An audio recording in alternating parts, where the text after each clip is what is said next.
That's Nick. And that's Joseph. And today we're here to talk about The Creator, the fourth film directed by Gareth Edwards, which is being released courtesy of 20th Century Studios on September 29th, 2023, after it premiered at the Fantastic Fest. Do I know a Gareth Edwards film? Yeah, you know, his first two, for sure. I brought you to Monsters in 2010 at the Toronto International Film Festival. And also you've seen Godzilla in 2014. Oh. And then after that, of course, he did Rogue One, a Star Wars story in 2016. The premise of The Creator. Against the backdrop of a war between humans and robots with artificial intelligence, a former soldier finds the secret weapon, a robot in the form of a young child. What's your pull quote? Do androids dream of conventional sheep? Edwards contemplates humankind's pratfalls with a cyborg messiah who is diminished in a crude script, overwhelmed by the film's otherwise lavish scope. Mine is great gowns, beautiful gowns, but the creator left me with a lot of questions and feeling wholly unsatisfied. There are at least half a dozen better stories buried within this vague and broad narrative. I agree. I did not like this movie. You liked it less than I did, for sure. Oh. But I certainly didn't love it. It is lacking something integral, and I think that it's at the emotional level, which is where this is really trying to operate at its most profusely, but I think it gets distracted by too many things. Well, we're going to talk about that, but the story is it's 2065, and we live in a world where Los Angeles was attacked by a nuclear bomb, and the United States is blaming AI. So the US government has banned AI, but that's not enough. We are attempting to eradicate AI from the globe. So we see that $1 trillion has been spent over the course of 10 years to develop this technology called Nomad. The USS Nomad. Which just looks like a Roomba in the sky. Mm-hmm. Basically doing the same thing, sweeping. And also doing a sweeping the landscape, which we need to talk about, but we hone in on one character, this former soldier played by John David Washington, Joshua. I don't even understand why they need him. He doesn't exemplify any skills that seem like he would be the person, except that he knows the landscape because the government says, hey, we need your help. We think that Narmada, who is the person who invented this technology, and this new technology they've invented are all in this one place, and you know the terrain. And he's like, no, I'm not going to do it because my wife, Maya, who we are introduced to 5 years prior, was killed in a raid trying to find Narmada. Played by Gemma Chan. Mm-hmm. But there's a movie called Svartkrabbe, I think. Svartkrabbe, Black Crab. Starring Noomi Rapace, with a very similar plot where she's like a person who's being pegged by the government to go take this risky trip to across this frozen archipelago. But they entice her by saying, oh, you know your missing daughter who you thought was dead? She's there. We have a picture of her. They do the same thing with this fool. In 2065, where we have like sentient robots walking around, they show him some grainy hologram of his wife who he believes is dead because he saw her get blown up. And that's all it takes for him to be like, yeah, I'll go. Mm-hmm. He goes and finds this technology, which I think it's funny the IMDb premise spoils that it's a child, because in the movie, it's kind of like a mystery what this technology is. The preview spoils it too. Oh, it does? I didn't watch the trailer. But it's this little kid. So we find out that this technology that can destroy the globe, as the US government thinks, is just like this next level AI, which I've never seen Blade Runner, but you were telling me about it. And it sounds kind of like Nexus 6. Yep. Like that kind of thing. Blade Runner is one of many film references that Edwards is utilizing. Mm-hmm. So when...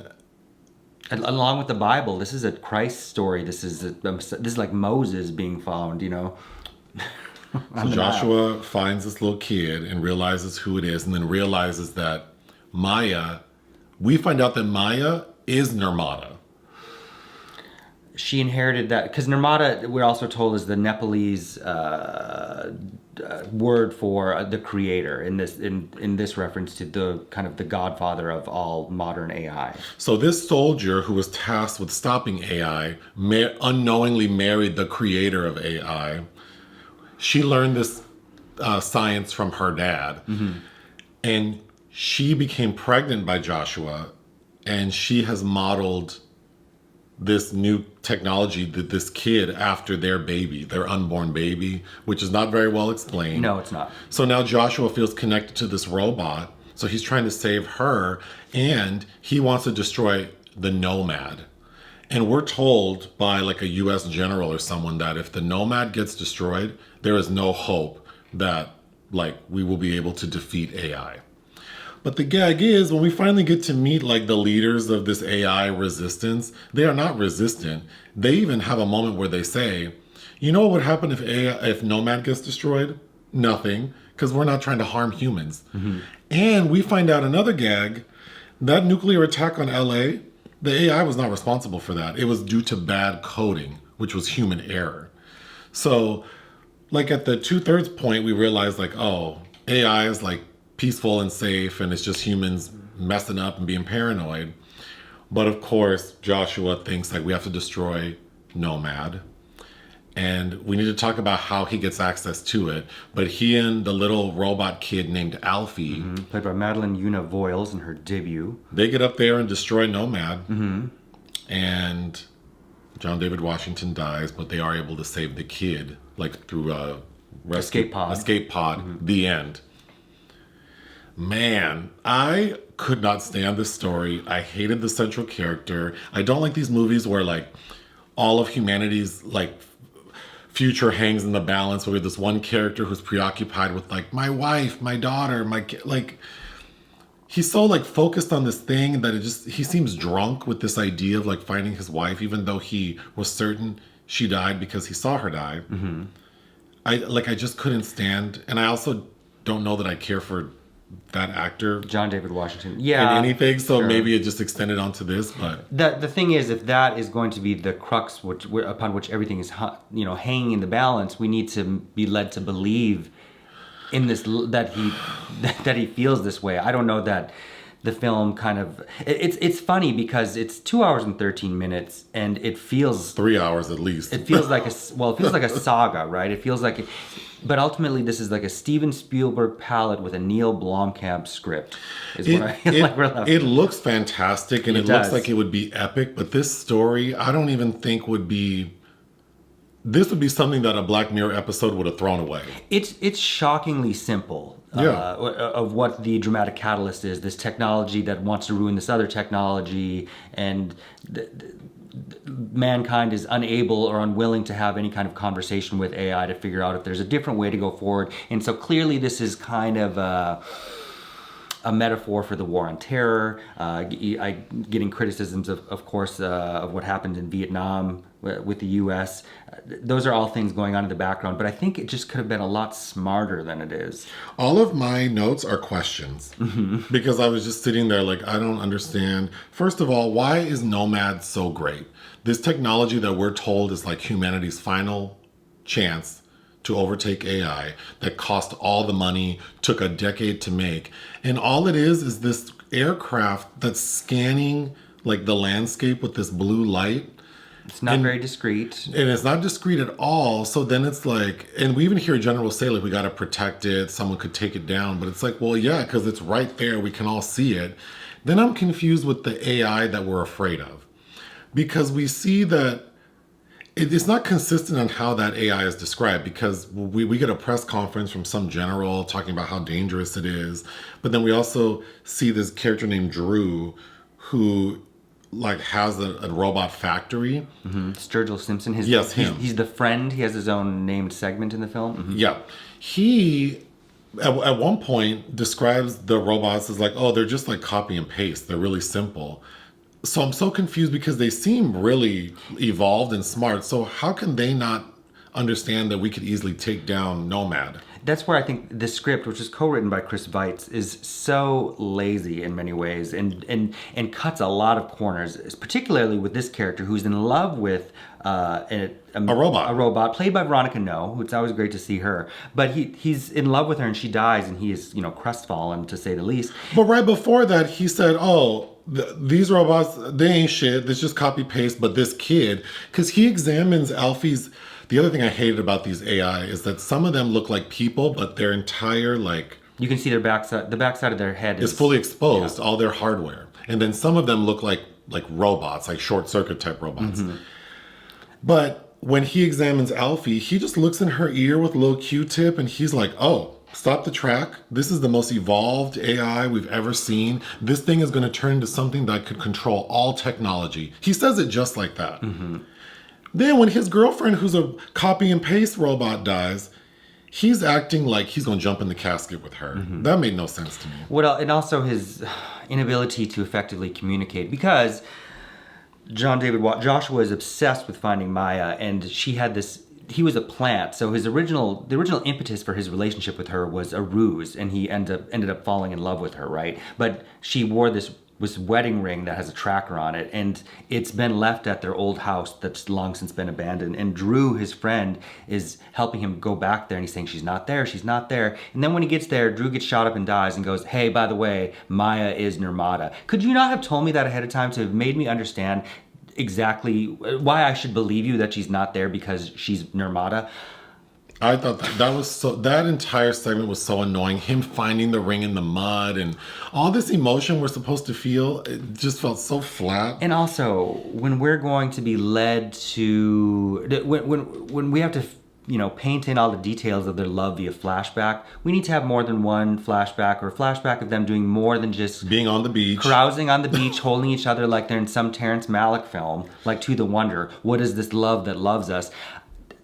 It just makes it corny and schmaltzy. I don't know. There are 3 occasions where a character talks about what a big deal it is that Narmada made a kid robot. I don't understand why that's a big deal, because we see that Alfie, the little kid robot with this heightened technology, has to evolve and grow into it's learning as it ages, right? But then the adult robots we see seem very evolved. So does that mean that they just started out big and stopped stocked full of data? Because to me that seems more advanced. Because we also see we get like several flashbacks, but one of them is Narmada Maya working on Alfie as like a little fetus in a tube. So that means that this thing started out like an embryo and grew into this like 8-year-old kid we see. And Joshua never noticed that, because it's finally revealed that Maya, she has been comatose. She's been comatose since the explosion, so that however she built Alfie, that has already been done. That's been done. Well, we're told that while they were married, Maya/Narmada was working on this. How did he not know? When he's undercover trying to figure out this stuff, he's like the worst spy ever. Like you mentioned, Narmada Maya has been in a coma for the 5 years since Joshua saw her get blown up. And then we find out that she's been on life support because the simulants, the AI, have been programmed to never harm her. So they can't let her die, so they just have her on life support. I thought that was really weird, because then when they finally let Joshua go see her, because he keeps asking, and they're like, we will never take you to her. And then what's the guy's name? Ken Watanabe? His character is a robot. Harun. When he sees that Joshua is sort of like for the cause, like trying to help them, then he agrees to take Joshua to see her with the sole purpose of pulling the plug. If these AI are so smart, they could have just had any human do it. Yes. Because we see that because it's called New Asia, where they allow AI, all these humans support AI. They actually protect them. Well, and we see a lot of AI, robots work in the fields. It seems like it's harmonious. Yeah. So I feel like it would have been super easy, and these smart-ass computers know this, to just ask any human, can you help me out and pull the plug on this bitch? I don't understand why it had to culminate with Joshua, because then it's supposed to be this super emotional scene. I don't know. And I think that's what's missing. All the scenes, I think that the young actor playing Alfie does a decent job in some of those emotional moments, but all I could think of was how hard this could have hit had everything else landed right, which to me it just doesn't. So the big sort of so there's a climax before we get to the Nomad where we see like all the humans with the AI are sort of in this area, this region where the lab is, and then we see that the government's like coming in. And it almost looks like Godzilla's coming because we see the trees parting and it's this loud noise. And then everyone's just sitting there looking one direction. And this huge earth mover sneaks up on them. How did they not hear? That drove me crazy. Sure. I hope people know what scene I'm talking about. That was so ridiculous. Just like when I think it's Ken Watanabe is talking about how if Alfie is destroyed, there's never going to be another opportunity for a piece of technology like her. But why? How come not? How come? For why not? Because I don't know. Can't Alfie recreate herself? And also, it's interesting about the gender of the child, and there are hierarchies that I think Edwards could have really examined, that such as amongst the robots, those that all of these sentient beings, and some of them that want to look like humans, or do they have to look like humans? Well, we're going to get to that. Does that give them a higher level of the hierarchy? Let's save that for what the better story could be. But we didn't even mention Allison Janney. This movie doesn't feel epic to me because we have this like war, like this epic war to save humanity, and all it amounts to is Allison Janney is this like sergeant with her colonel with her little crew over here in New Asia trying to find this lab. Doesn't that feel rinky-dink? This whole Mickey Mouse operation to go destroy this thing that could kill all of us, and then her character. The one moment we kind of get a background into why she clearly has a personal vendetta against AI, because they killed her 2 children, and one of them involving in some strange scheme that I really wanted to know more of, like the robot was a femme fatale in a noir film. She very much was giving me Jodie Foster in Elysium. I'm just a one-dimensional villain.